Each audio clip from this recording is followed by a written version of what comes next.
My family and I used to spend our summers at a converted life-saving station turned beach cottage in the Outer Banks, NC. I was around 13 or 14 years old when we first started staying there, and initially, I dismissed the local kids' warnings about the place as mere attempts to scare me.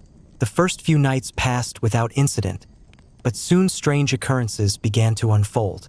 My aunt claimed her bed violently shook, knocking her to the floor, brushing it off as her being drunk. I continued staying in the room where sailors were once kept upon rescue. One morning, I awoke to loud banging in my room, only to find an overturned bed with no one around. The following night, I was startled awake by banging and laughter emanating from the tower, despite there being no one there. The feeling of being watched intensified, particularly in the shower or upstairs bathroom. As the days passed, the nightly banging persisted, leaving me absolutely terrified.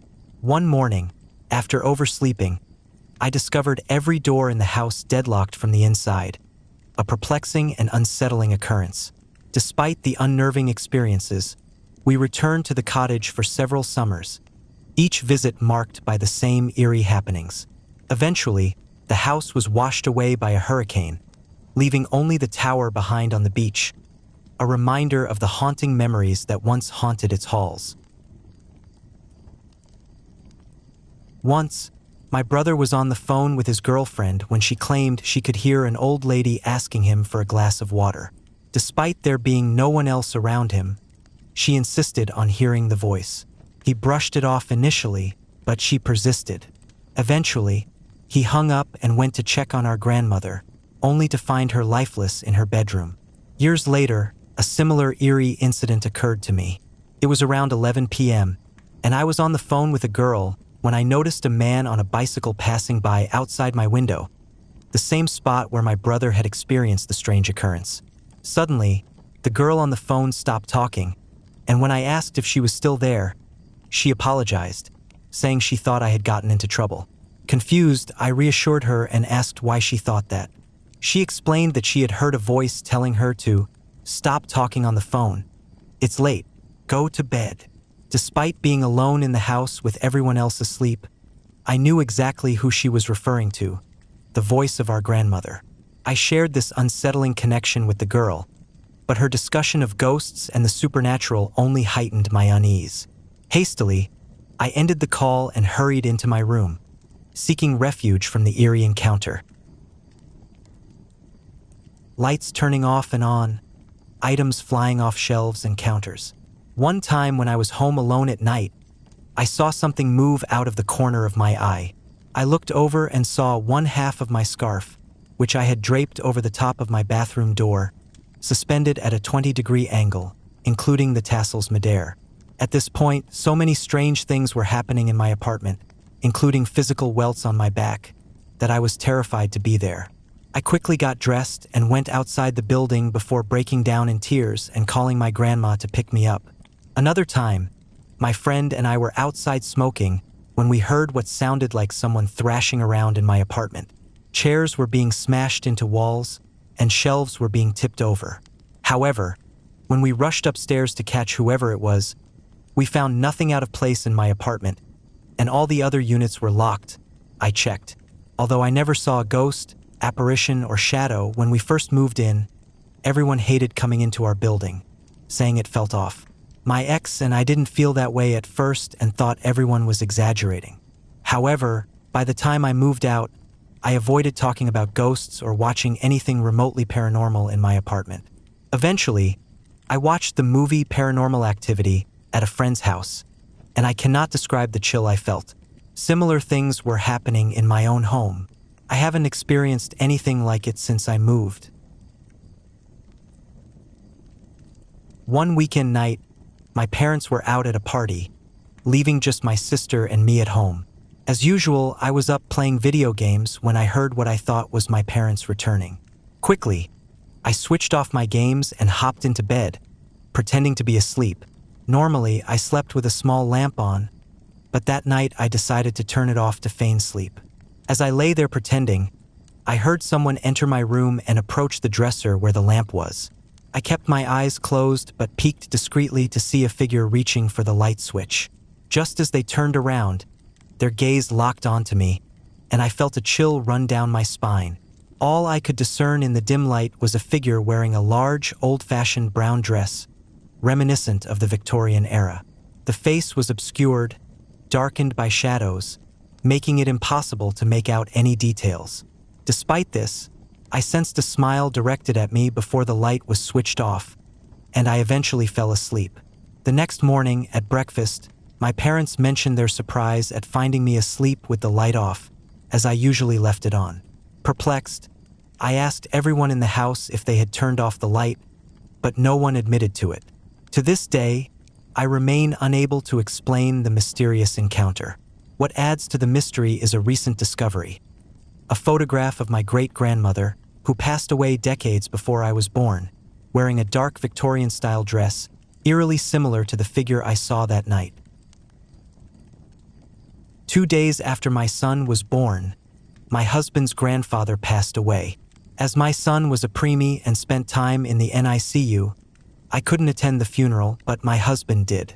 Late that evening, I found myself sitting in a chair next to my son's bassinet. He was peacefully sleeping, and the room was quiet, with only a few NICU nurses present but not close to me. Suddenly, I had the distinct sensation that someone was standing right behind my chair. It wasn't a frightening feeling, but it did send a shiver down my spine when I turned around to find no one there. Despite the initial unease, the feeling didn't linger for long, and after several seconds, it dissipated entirely. In that moment, however, a sense of reassurance washed over me, and I felt a deep conviction that my son would be okay. Reflecting on the experience, I can't help but think that my husband's grandfather, a kind and devoted man, might have been checking in on his new grandson, offering his love and protection from beyond. It's a comforting thought that brings solace during uncertain times. In high school, my parents often worked shift hours at a hospital, leaving me alone at night with our dog. One evening, around 10 p.m., my dad had already left for work, and my mom was preparing to leave, leaving me alone for a few hours until my dad returned. As my mom was about to leave through the front door, she noticed a small pile of t-shirts near the stairs leading to the second floor, where our dog liked to lie down. She instructed me to put them in the laundry hamper upstairs in their bedroom. I agreed, picked up the shirts, and tossed them upstairs, where they landed in the hallway for me to collect later. After waving goodbye to my mom, I called our dog to come upstairs as I prepared for bed. Upon reaching the top of the stairs, I realized the laundry wasn't where I had thrown it. I checked my bedroom, adjacent to where I thought I had tossed them, but they weren't there either. I searched the rest of the upstairs hallway and found the laundry pile in my parents' room, positioned squarely in the middle of the floor. Given the layout of our house, there was no conceivable way my throw could have landed it that far, perpendicular to the direction I threw it, and neither I nor my dog had touched it afterward. Seeing this gave me serious goosebumps, and as I picked up the clothes, I noticed a burn mark on the carpet beneath them, slightly larger than a quarter, as if something hot had left an imprint. There was no smoke or smell, and it appeared to have been there for a while. I had never noticed that burn mark before, despite routinely entering the room to put my clothes in the hamper. I hurriedly finished getting ready for bed, trying to push the strange occurrence out of my mind. To this day, I still have no explanation for what happened, and I find myself thinking about it every so often. During high school, I spent my summer vacation with my best friend at his grandparents' countryside home in Japan. I stayed in his mom's old room, which had a small wall closet. Just above this closet was an even smaller closet door, about 1.5 feet tall and 3 feet wide, a peculiar design typical of their old house.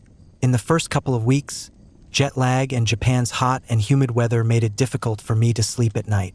Whenever the lights were off, I couldn't shake off an unsettling feeling about the small closet space. It always seemed darker than the rest of the room. Towards the end of the second week, as I started adjusting to the time difference, I woke up one morning to find the small door open. It was unnerving, but I shrugged it off, thinking it might not have been properly closed and had come loose. A couple of nights later, I woke up feeling uneasy again. The room was dark, and I could barely make out my surroundings. But I could distinctly see that the small door was wide open. It seemed much darker than the rest of the room, like a void of pitch-black darkness. That night marked my first and only experience with sleep paralysis. I was overcome with fear, unable to move, speak, or do anything, as I felt an overwhelming sense of darkness emanating from that small closet. I have no memory of falling back asleep, but I must have as I woke up the next morning. I confided in my friend about the experience, who shared that his mom had mentioned something similar happening before. Upon returning home, when I mentioned it to his parents, his mom jokingly remarked, "So, I heard you met the ghost." Working late one evening in the cemetery, I stayed behind to catch up on some work. I was in the process of taking pictures of granite samples with my phone, having already locked up for the night. Alone in the cemetery, I suddenly heard the doorway to the basement swing open, followed by the sound of it slamming shut, accompanied by distinct footsteps descending the stairs. I was frozen in fear, convinced that someone had entered the premises. Tentatively, I called out, expecting a response from maintenance staff. Silence greeted me. Panic began to set in as I contemplated the possibility of an intruder. After a moment of stillness, I mustered the courage to investigate. To my relief and bewilderment, there was no one there. I cautiously checked the basement, finding it empty, and confirmed that all the doors were still securely locked. During a difficult time when my dad was hospitalized with a serious brain tumor, I found solace in chatting with friends on MSN. One night, as I was conversing with a friend about my dad's condition, I glanced to my left and saw him sitting in his chair, looking at me. In a state of disbelief, I responded to my friend, mentioning that my dad seemed okay and was actually in the room with me. However, when my friend questioned this, I looked again, only to find nothing there. I dismissed the incident, attributing it to my imagination, and never spoke about it to anyone. Fast forward 21 years later, during a casual conversation with my dad, he confided in me about something that had been weighing on his mind for years. He recounted an experience from his time in the hospital, where he distinctly remembered being at home, sitting in his chair, and seeing me on the computer. The experience felt so vivid and real that he couldn't shake it off, even though he woke up in the hospital afterward. It was then that I revealed my own experience to him, realizing that we had shared a mysterious and inexplicable connection during that challenging period of his illness. It's a memory that remains deeply meaningful to both of us to this day. When I was 15, I had a fascinating encounter in art class with a teacher's aide, an unassuming, grandmotherly figure in her 60s, who shared a vision she had about my future job. Initially skeptical, I jokingly asked if I would become a photographer, as I was convinced that was my path. However, she described a completely different scenario that seemed nonsensical at the time. She mentioned a windowless environment with everything tinted in pastel green, where I was creating something resembling CD covers but not quite. She also described me working alongside a group of men who were guiding and teaching me, emphasizing a peculiar habit of mine, constantly changing the angle of what I was working on. Fast forward 8 years, and I found myself exactly where she had described, as a flexographic printer specializing in wine labels. Her vision weighed heavily on me, leading me to question whether my future was predetermined or if I had the power to change it. Eventually, I left my job to pursue a career in fine art photography, which has led me to where I am today, on the brink of my second solo exhibition. Despite my initial skepticism, this experience has left me pondering the mysteries of fate and destiny. While I'm not one to readily believe in such things, I can't deny the accuracy of her vision. It's a testament to the possibility that there may be individuals with the ability to glimpse into the future, a notion that continues to both intrigue and perplex me. When I was 11 years old, my parents flew to Houston to consult with a specialist about my dad's lymphoma, which had recently returned from remission. Despite the gravity of his condition, there was no indication that he was in immediate danger. On the day my parents were scheduled to return, I was riding my bike home when I suddenly felt a wave of overwhelming emotion wash over me. Without fully understanding why, I turned to my friend and told them that my dad had just passed away.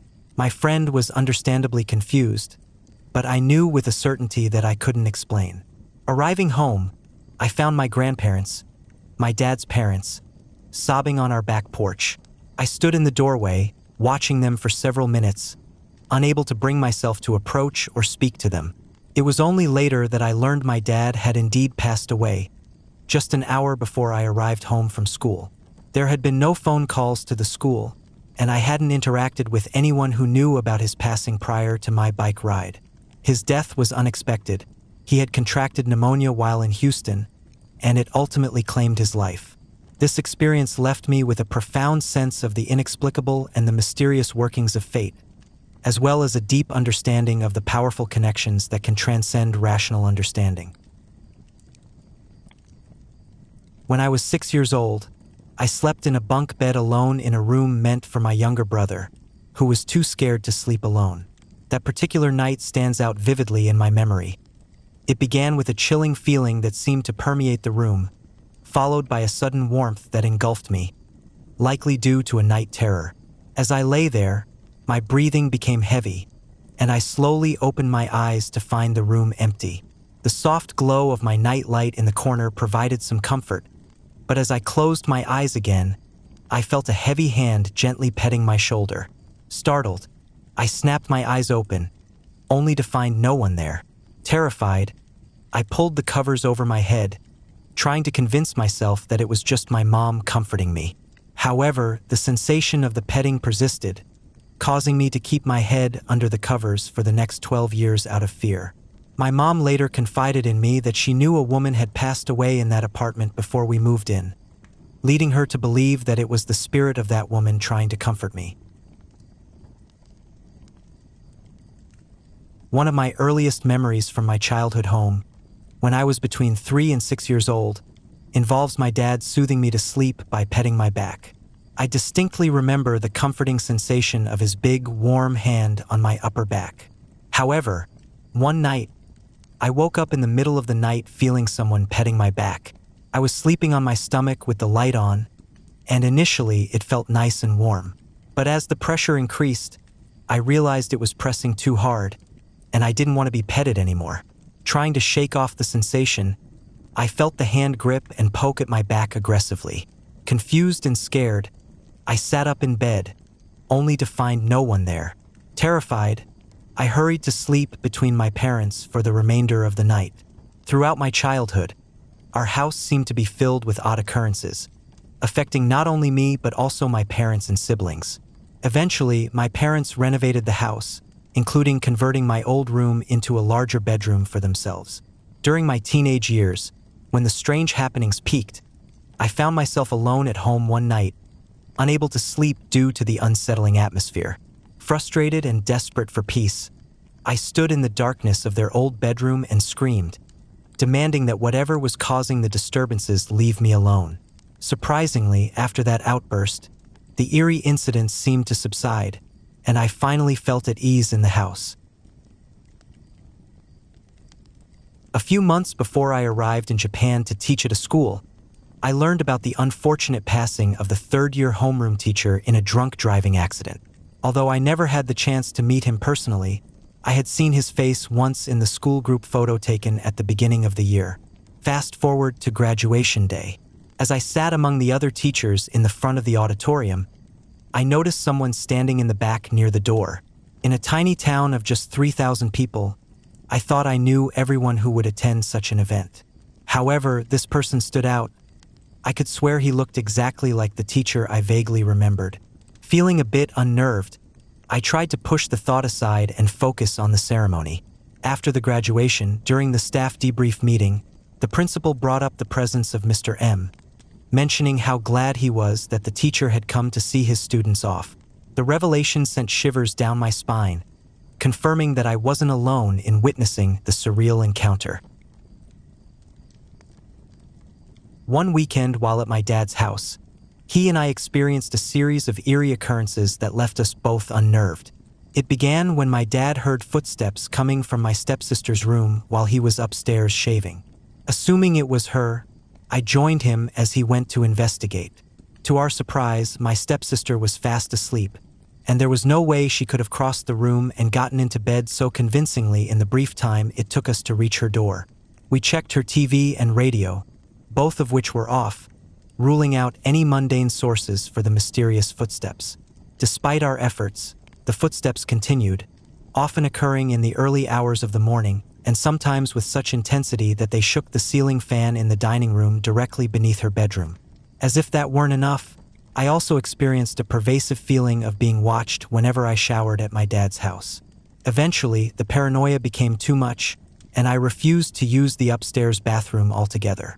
It wasn't until my dad asked me one day if I ever felt like someone was in the shower with me that I realized I wasn't alone in experiencing these unsettling sensations. At my mom's old apartment, I always had the unsettling feeling of being watched, which made me increasingly uncomfortable. Then, I started waking up consistently at 3 a.m., feeling as though something was amiss. One night, as I lay awake, I heard a woman's voice calling out my name, but it was one I didn't recognize. She kept getting closer to my bed with each call, despite me not seeing anything. Terrified, I bolted from my bed and sought refuge in my brother's room. Desperate for comfort, I climbed into bed with him, but he slept soundly through it all.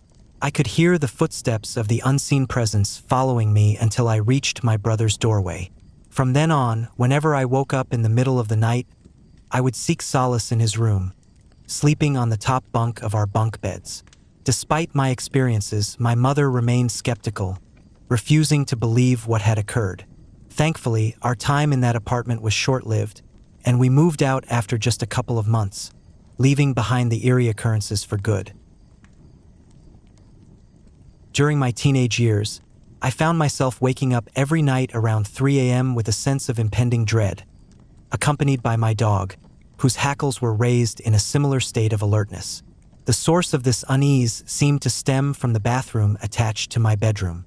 It emitted an ominous energy that made me reluctant to use it, despite attempts to fix the flickering lights and strange wiring issues that plagued it, always casting an eerie green hue. The shower's sliding door would often rattle loudly in its frame at this witching hour, despite the absence of any mechanical disturbances. I would lie awake, paralyzed with fear, watching the bathroom door, waiting for it to slide open, though it never did. The shower door rattled menacingly, but the bathroom door remained firmly shut. On one occasion, a friend who had slept over abruptly awoke around the same time, expressing a sudden feeling of fear, unaware of my own experiences. As I prepared to move out and clean the bathroom for the sale of the house, I heard a faint humming sound, resembling a woman singing. Alone in the house, I froze as the sound seemed to grow louder, resonating directly in my left ear before abruptly ceasing. I fled outside, only returning once others were home. My attempts to discuss these unsettling occurrences with my mother were met with anger and dismissal, as she vehemently refused to entertain any discussion of the matter. Even my brothers, who ventured into the bathroom for a ghost hunt in my absence, admitted to feeling a sense of trepidation. To this day, I remain uncertain whether I was simply imagining things, or if there truly was something inexplicable lurking in that bathroom, leaving me plagued by an enduring sense of fear. During my time at a school in 2013 to 2014, I encountered paranormal activity that still baffles me to this day. Many students, as well as some teachers, witnessed objects flying through the air, heard unexplained footsteps, felt touches from unseen entities, and experienced expensive equipment malfunctioning whenever the supposed ghost was present. Strangely, all technical issues disappeared once I left the school and took my belongings home, including an iMac that continues to function flawlessly to this day under my uncle's care. My most memorable encounter occurred one night when I was alone with a friend at our student house while everyone else was partying at the school building. We heard footsteps coming from the attic above us, a small storage space for tour and hiking equipment. As the footsteps descended the stairs from the attic, we fell silent, both fixated on the door leading to the attic. The footsteps transitioned from heavy, booted steps to the sound of someone barefoot and wet. When they reached the middle of the room where we were sitting, they abruptly stopped, plunging us into an eerie silence. Suddenly, I noticed something unsettling happening behind my friend's back. We were seated on a couch facing huge windows covered by industrial blinds. I watched in horror as one of the heavy lead weights from the blinds lifted itself from the floor and hovered in the air for a few seconds before crashing into the window with such force that it startled my friend, causing her to jump into my lap in terror. In that moment, I abandoned any attempt to rationalize these occurrences, realizing that there were forces at play beyond my understanding. I was 19, living in an apartment with 3 roommates and working odd hours.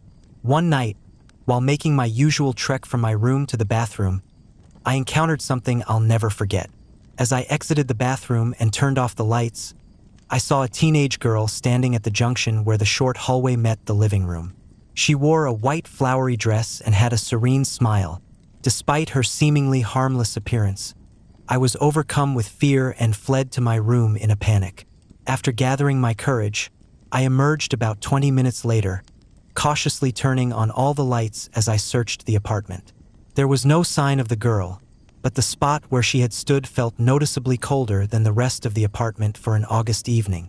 The incident left me unsettled, but the true shock came later when I confided in one of my roommates who had a bedroom at the end of the small hallway. To my astonishment, he casually remarked, "Oh, you saw her too." My heart skipped a beat as we compared descriptions of the girl, realizing we had both encountered the same apparition. From that moment on, my belief in the paranormal was cemented, and the memory of that encounter still sends shivers down my spine whenever I recount it. One night, I was startled awake by a loud crash emanating from my bathroom. Hastening to investigate, I found all the items that had been neatly arranged on my sink now strewn across the floor, about 3 feet away from their original position. Toothbrushes, toothpaste, hair gel, face wash, everything was scattered in the middle of the bathroom, as if forcefully displaced. What compounded the eerie atmosphere was the discovery I made upon returning to my room. As I crossed the landing, I noticed lights shining from downstairs. Descending, I found both the hall light and living room light switched on, despite the fact that none of the switches were in the on position. It took a perplexing effort of clicking the switches on and off to extinguish the illumination. Living alone at the time, this inexplicable occurrence left me thoroughly unsettled. Yet, strangely enough, I've remained in the same house since then and have encountered no further inexplicable phenomena. I don't believe in paranormal activity, but my grandparents' house is considered by many to be extremely haunted. It's part of a tour of haunted houses in the LA area and, according to legend, was part of the inspiration for American Horror Story. There are tons of stories, but the one I experienced myself was when I was living there as a child. I was about 6 years old, and my older sister was 12, and we shared a room. My mom had decorated our bedside table with an antique telephone that didn't work and was not plugged in. My sister and I were asleep, and for some reason, we both woke up at the same time and turned to face each other. I remember feeling an extreme sense of dread. Then the phone rang between us. We locked eyes and both hid under our blankets until it stopped ringing. We both thought it was a dream because we didn't say anything for years about it. Then one day she was talking about it and we realized we had had the exact same experience. There are so many more stories, but that's the only one I experienced directly. This reminded me of my unsettling experience in Turkmenistan for work. I found myself in the capital city of Ashgabat, awaiting approval for my apartment lease from the local council, which meant staying at their hotel. To provide context, Turkmenistan is notoriously challenging to enter, especially post-pandemic. Consequently, even their grandest hotel, once frequented by dignitaries, stood empty and coated in dust. One night, after a video call with my boyfriend, I drifted off to sleep. I was abruptly jolted awake by the sensation of my duvet being lifted from one edge, causing it to hang diagonally in midair with an eerie, wavering motion. Simultaneously, I heard chants emanating from a male voice in my left ear, speaking a language I couldn't comprehend. The chanting was rapid and harsh, sending shivers down my spine. Desperately, I recited every prayer and Quranic verse I could remember, hoping to ward off whatever presence was causing this disturbance. For a brief moment, the chanting ceased, only to resume with an unsettling, mocking laughter interspersed between the verses. As if that weren't enough, I felt the fingers of my left hand being pulled repeatedly, adding to my terror. The ordeal continued until the sun began to rise, at which point I hastily called a friend who was in a time zone 3 hours ahead of mine, seeking solace and attempting to process the surreal experience. When I recounted the incident to some friends and local colleagues, they speculated about the involvement of regional jinns, adding another layer of dread to the situation. Without hesitation, I checked out of the hotel that morning and relocated to a staff boarding house, eager to distance myself from whatever malevolent force had invaded my room. It remains the most terrifying experience of my life. My dad, a skeptic of ghostly encounters, had his beliefs shaken by unexplainable events in the mechanic shop where he worked late nights. Housed in a building from the 20s or 30s, the shop boasted a 2-story layout, with an apartment crafted atop the parts room and phone salesman's quarters at one end. One eerie night, while toiling past midnight, Dad was startled by thunderous banging. Investigating, he found the apartment door ajar, alongside the bathroom door, where the toilet seat rose and fell of its own accord. Shrugging it off, he cranked up the radio to drown out the disturbance. However, a week later, a gray, misty figure caught his peripheral vision, gliding across the shop floor. It toyed with vehicle lifts, vanishing upon direct gaze. Such sightings became routine, accompanied by strange occurrences like parts inexplicably reassembling overnight. Consulting colleagues and the owner, Dad discovered they, too, encountered spectral phenomena. In a dim warehouse section storing old cars, an ominous presence deterred exploration.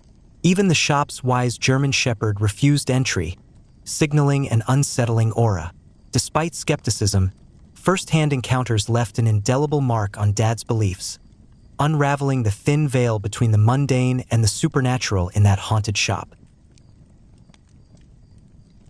My fiancée and I ventured to my dad's newly acquired property, an 1800s relic slated for modernization and resale. Exhausted from the journey, we retired to the master bedroom, oblivious to the uncanny presence lurking within. While freshening up in the restroom, I noticed peculiar drafts and heard rhythmic pacing echoing through the wooden floors. Dismissing it as benign, I rejoined my fiancée in bed, succumbing to sleep's embrace. Abruptly roused by urgent whispers, I found myself confronted by a chilling sight: a faint, white figure looming at the foot of our bed. Its feminine essence exuded an aura of antiquity, sending shivers down our spines. Clutching each other's hands beneath the covers, we silently grappled with the surreal encounter, feeling neither malice nor threat from the spectral visitor. For what felt like an eternity, the apparition stood motionless, its gaze wandering curiously. Then, as abruptly as it appeared, it vanished, leaving behind an eerie residue of unease. Throughout our stay, we were plagued by inexplicable sounds, prompting us to seek refuge in the illuminated safety of the living room. Despite my dad's prized Corvette resting in the carriage house, my fiancée sensed a malevolent energy and vehemently refused to approach, opting to leave the vintage car undisturbed.